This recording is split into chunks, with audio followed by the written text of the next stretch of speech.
大家看前面这辆车是啥？可以稍微拉近一点，拉个近距离的。这个我刚刚看了一下，第一眼看像奔驰 G， 一看不对，有点小，然后也不是牧马人，结果一看是个两门啊，这是一个这个新款的铃木吉姆尼啊，这个车我特别喜欢。我相信如果玩越野的朋友，或者说喜欢这种就是比较特殊越野车的朋友，可能会比较知道这个车啊。这个车在国内保有量非常小，因为它现在卖的是比较贵的。之前刚进国内的时候卖的很贵啊，但是现在慢慢价格下来了。但是这么小一个小进口越野车，铃木的啊，也得20来万，所以说买的人真的非常少。但是我很喜欢这个车啊，轴距短，通过性高，而且外观非常漂亮，一个小方盒子啊，有点意思，有点意思。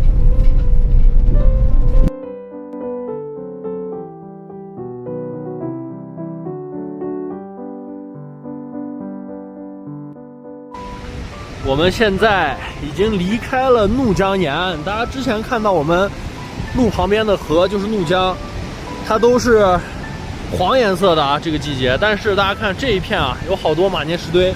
然后呢，这边这个是怒江的一条支流，但是它的河水是这种白色泛一点绿色的啊，非常非常干净，不像怒江这个雨季的时候含沙量是非常大的，所以说它是黄颜色的啊。我们前面大家看一下，马上要上的这个路要开始拔海拔了啊！之前看一下现在海拔多少？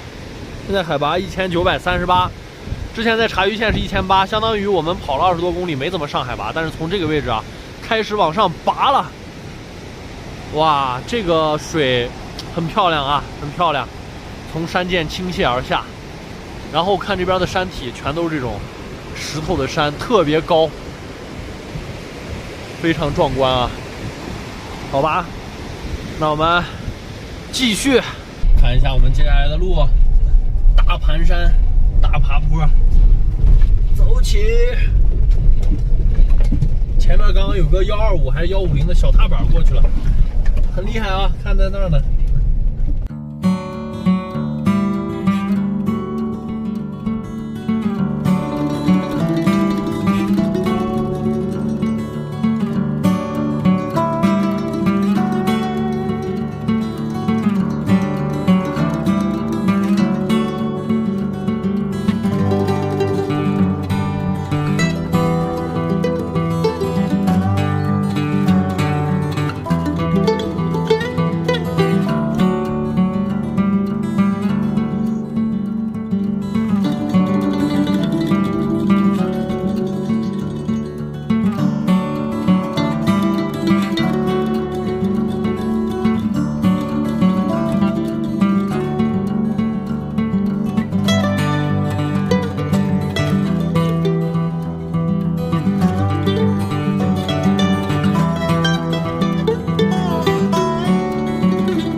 我们到了一个旁边能在这个河边能下去的地方。哎呀，你看这满地的垃圾，我看着我就生气。这么原生态的地方，这扔垃圾的人，我就不知道你他妈脑子咋想的。我真的他妈服了，哎，忍不住爆粗口，真的。你说你在这种地方，你往地上扔垃圾，哎，这种人就不配出来旅游。本来想过来拍一下我们下到河里洗个脚什么的，冲个脚。你看看这满地的垃圾，我真是无语了。这个地方叫让蛇曲，是一个很原生态的，前后都很长的地方都没有村庄的地方，本来是一个很美的地方。矿泉水瓶，吃完的这个自热米饭、盒饭、八宝粥、红牛罐子，各种的小食品的袋子，我真的，你们在这儿扔垃圾，我真的想诅咒你们，哎。我真的很愤怒啊！我不应该说一些粗口，但是我真的很愤怒。就这么美的一个地儿，西藏山里边，这么美的一个地儿，这路边就是这个样子。你们配出来旅游吗？你们配吗？我操！真他妈生气！唉，我奉劝大家，你出来玩可以，一定要保护环境，一定不要随手扔东西。你如果在城市里随手扔东西，你到了别人家的城市，你随手扔东西，人家会认为就你来的这个地方的人就没素质。你要是到了这种原生态的地方随手扔东西，那全国的来旅行的车友或者说这个朋友都会鄙视你啊，都会鄙视你。我在路上见了好几次随手扔垃圾的，我都会直接过去跟他说，我说哥们儿，你这扔垃圾不合适吧？有的人虚心接受，有的人还理直气壮，还我没扔啊，我扔了关你什么事儿啊？我真的他妈想上去倒他一锤，我真太生气了。之前在然乌湖的时候，我就说过一次，那然乌湖边多美的地方，满地都是垃圾，我真是唉。而且这些垃圾一看就是外来的，都不是当地人扔的，都是一些什么红牛罐子呀，什么乱七八糟氧气瓶子呀。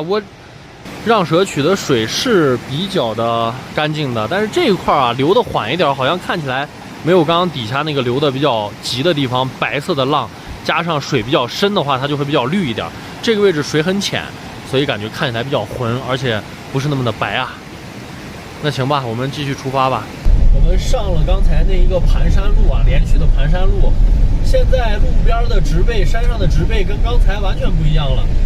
其实刚才海拔还低一点，刚才1800，现在已经到我看一眼啊，2400了。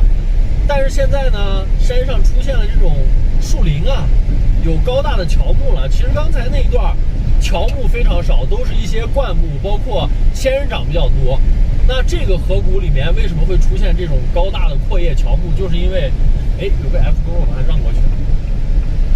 就是因为这边的山谷里明显是水汽要比刚才那边要多了啊，这个气候要更湿润了，可能降雨也会更好一点。所以说我们通过地面上的这个一些植被的状况，就能判断出来我们大概所处的这个位置，它的空气湿度呀，它的一些这个天气状况啊，这个气候状况是什么样的啊。这边真的乔木特别多，而且这边我们刚刚下去了一下，虫子也多了啊。所以说这边整体来说这个湿润一点。那我们继续往前走啊，沿着这个让蛇曲怒江的一个小支流继续前进。哇，前面你看又要错车了，越来越多的车啊。我们刚出发的时候其实那会儿车不是很多，这会儿啊可能是早上出发的这个车队，好多的自驾游的人就是从西藏那边往这个丙中洛走，就是查查丙啊，反着走的人已经到我们所在的这个位置了。就继续往前走，依然是依着这个白色浪花的让蛇曲，还挺漂亮的啊，这个河。